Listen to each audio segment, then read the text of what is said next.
série Municípios Capixabas leva você a São Mateus, litoral norte do Espírito Santo, a 220 quilômetros de Vitória.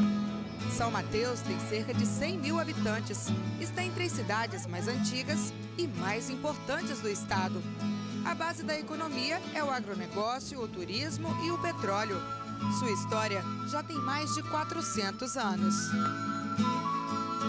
Até a chegada dos portugueses, a região era coberta de matas, habitada principalmente pelos índios aimorés, também chamados de botocudos, índios fortes e guerreiros. Segundo o pesquisador Eliezer Nardotto, os botocudos travaram no norte do Espírito Santo uma batalha que entrou para a história do Brasil, a Batalha do Cricaré. No início da colonização, o Vasco Fernandes Coutinho estava lá em Vila Velha, sendo atordoado, afugentado, já estavam querendo colocar ele para correr lá de Vila Velha. E ele, naquele desespero, faz uma carta ao governador Mendes Sá para que ele mandasse uma frota portuguesa para expulsar os índios que queriam já devorá-lo aí em Vila Velha.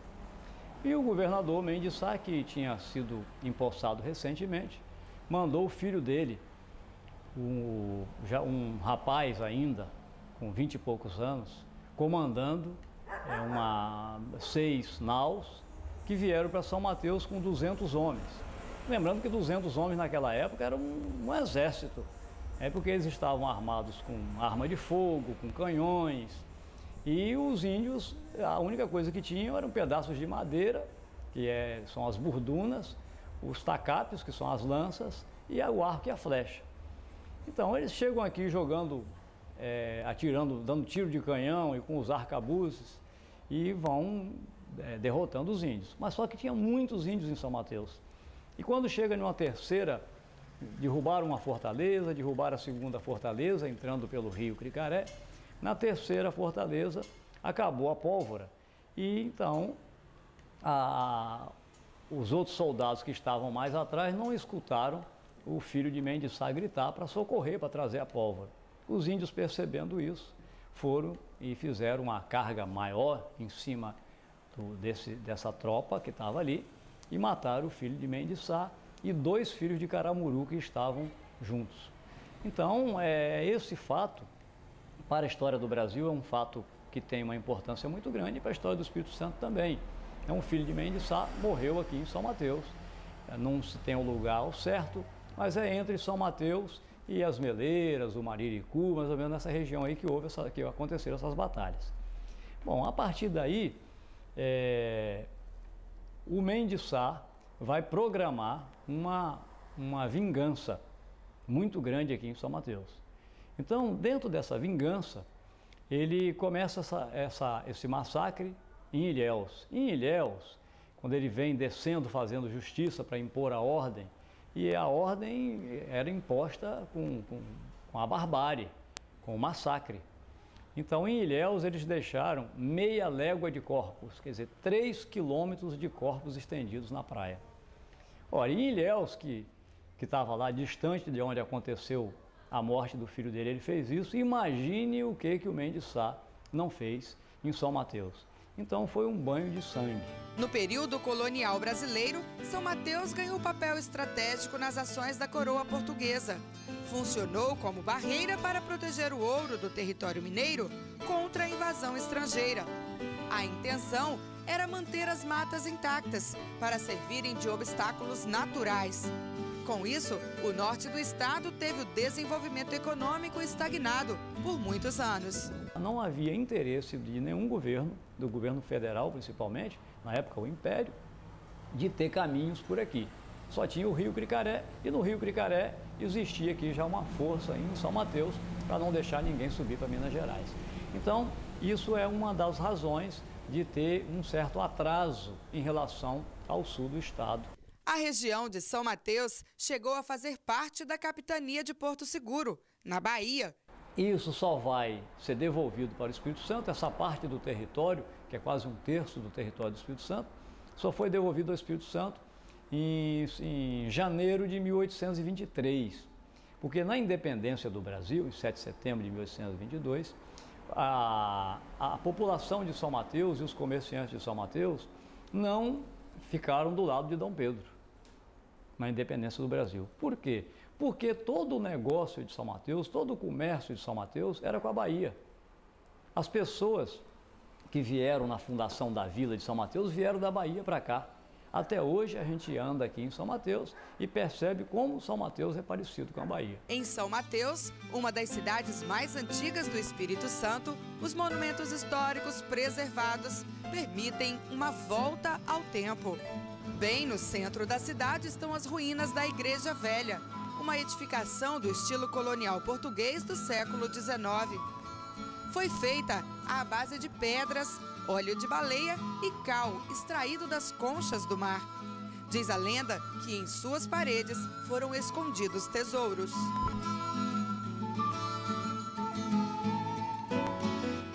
A cidade tem 3 museus. Um deles fica na antiga Casa de Câmara e Cadeia, construída em 1764. O acervo reúne instrumentos que serviam à tortura dos escravos e objetos que simbolizavam o luxo das famílias dos senhores de engenho e dos barões do café. Baús de madeira, camas, porcelanas, pratarias e até sapatos, feitos à mão. Mais antigos que as peças do museu são os achados indígenas, fragmentos de cerâmica, ossadas e urnas mortuárias, que podem ter mais de 1000 anos. As descobertas arqueológicas dão asas a uma especulação histórica.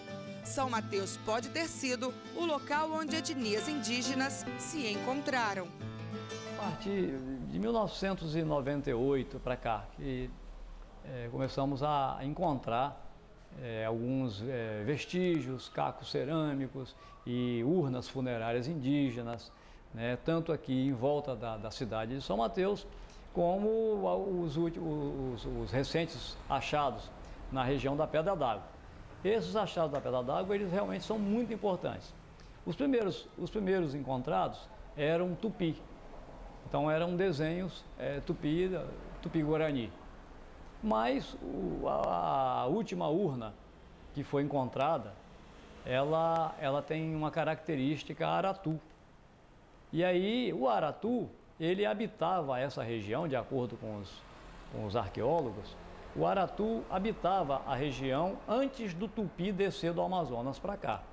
Então, o que nós estamos encontrando aqui na Pedra d'Água, tá, num bairro vizinho aqui de São Mateus, pode ser que nesse período o aratu estava convivendo com o tupi, porque a cerâmica aratu que está se encontrando aqui, os arqueólogos estão dizendo que tem também característica tupi. Então, os arqueólogos afirmam que é provável que aqui em São Mateus houve um encontro dessas duas culturas, aratu e tupi. As urnas mortuárias indígenas são vasos de cerâmica. A forma como os corpos eram acomodados dentro deles deixa uma pista de que os funerais dos índios seguiam rituais com reverência aos céus. O índio mesmo, o índio mais antigo, ele vai fazer esses rituais de sepultamento em vasos de barro. A gente chama, são as urnas funerárias, de cerâmica. Ele trabalhava bem a cerâmica e a gente percebe nesses rituais de sepultamento que eles tinham uma certa noção também do divino. Porque quando você tem um ritual de sepultamento é porque aquela população tinha uma relação, acreditava em uma outra vida, que poderia ter uma outra vida, tanto que ele preparava os mortos, né? Então, essas urnas, a gente já encontrou, de acordo com os arqueólogos, nos informaram, são sepultamentos primários, quer dizer, o próprio índio está sepultado ali dentro de uma urna, como alguns outros sepultamentos secundários, que só encontramos só os ossos nessas urnas. Então são 2 tipos que a gente já encontrou por aqui. O belo e antigo Porto de São Mateus é o monumento histórico mais importante da cidade. É também um dos principais pontos turísticos do estado. Formado por construções do século XVIII, concentrava o comércio da região, numa época em que o rio Cricaré navegável era a porta de entrada para o desenvolvimento do norte capixaba. Então esse porto se escoava daqui os produtos daqui de São Mateus, a farinha, a madeira, outros mantimentos, e mais tarde o café e principalmente na segunda metade do século XIX, o século XIX inteiro, mas principalmente na segunda metade do século XIX, vão chegar muitos escravos que vêm principalmente da Bahia para cá. Os grandes navios negreiros chegavam na Bahia e da Bahia então vinham para cá, para São Mateus, os escravos. No centro da Praça de São Mateus, os escravos eram expostos, avaliados e comercializados. Em 1856, foi apreendido aqui o último navio negreiro clandestino que se tem notícias na história do Brasil. Eram 350 negros vindos de Angola, na África. Naquela época, o tráfico de escravos já estava proibido pela Lei Eusébio de Queiroz. Com a chegada das rodovias, o porto entrou em decadência. O casario quase se perdeu no tempo.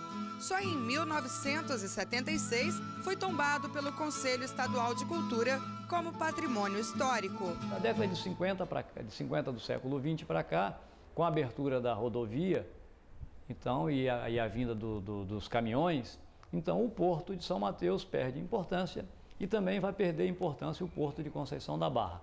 Aí nós vamos ver há uma grande decadência, né, de São Mateus e principalmente de Conceição da Barra.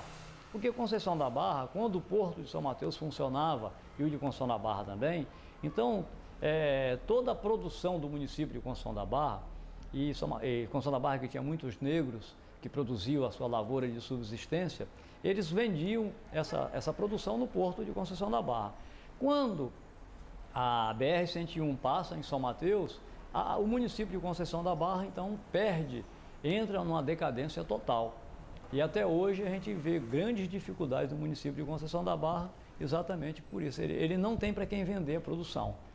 Então, Conceição da Barra é um problema sério para o norte do Espírito Santo, que já São Mateus conseguiu superar, porque o município de São Mateus tinha a produção de café, que os italianos produziam na região aqui de Nova Venécia, entre Nova Venécia e São Mateus, e fazia o escoamento pela BR-101. Então, esse impacto foi menor em São Mateus. Do centro da cidade é possível contemplar o Vale do Cricaré, que na língua tupi significa aquele que corre manso. É um dos mananciais mais preservados do estado e fonte de renda para muitas famílias da região. O Cricaré é vida, é história, tá? Que São Mateus foi uma das primeiras cidades a serem fundadas no Brasil e é recurso tanto econômico como alimentar para as comunidades, né? Que aqui em São Mateus temos aproximadamente 1000 pescadores, 1000 famílias de pescadores e que dependem muito desse rio Cricaré. São Mateus também tem manguezais e cachoeiras, mas o principal atrativo turístico é o mar. São 43 quilômetros de litoral. Ainda pouco conhecida, a bela praia de Uruçuquara com suas águas claras e mornas. Um belo lugar para quem busca paz e tranquilidade. Aqui o encontro do rio com o mar mistura as cores e desenha uma paisagem encantadora. A ilha de Guriri, a 12 quilômetros da sede de São Mateus, é um dos destinos mais cobiçados do verão capixaba. É no balneário de Guriri que fica a base do projeto Tamar. O turista pode conhecer o trabalho de preservação das tartarugas marinhas, vendo de perto essas espécies gigantes.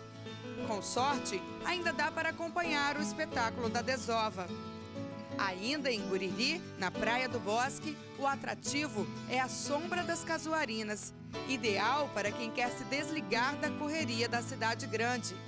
Dona Dorinha não perde uma oportunidade de estar aqui. Eu amo essa região de Guriri. Se eu pudesse, eu viveria aqui. Ao contrário da Dona Dorinha, tem gente que vem para cá em busca de muita agitação.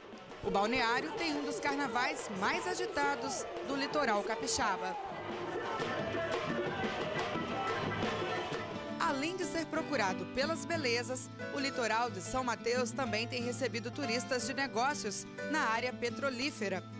O município foi o primeiro do Espírito Santo a descobrir o petróleo. Foi em 1967.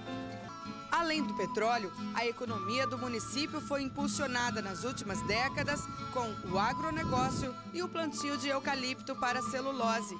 A mistura das heranças de índios, negros e europeus faz de São Mateus um município rico em tradições e diversidade cultural.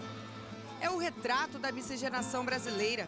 Mantém tradições folclóricas pouco comuns em outras regiões do país, como o Ticumbi, os Santos Reis, o Congo e o Jongo. Mas não é apenas no folclore que São Mateus mantém suas tradições. A Dona Aurélia, por exemplo, preserva a cultura das farinheiras. São Mateus já foi o maior produtor de farinha da costa brasileira. Embora o ciclo tenha entrado em decadência, o beiju, feito de polvilho de mandioca, continua sendo um item precioso da gastronomia local. A tradição da região é o beiju. O pessoal que passa de viagem, turista, sempre procura? Procuram, sim.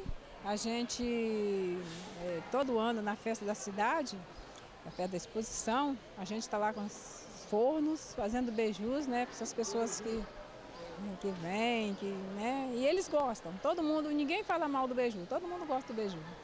Assim como Dona Aurélia, Dona Antônia também preserva uma tradição centenária, a cerâmica.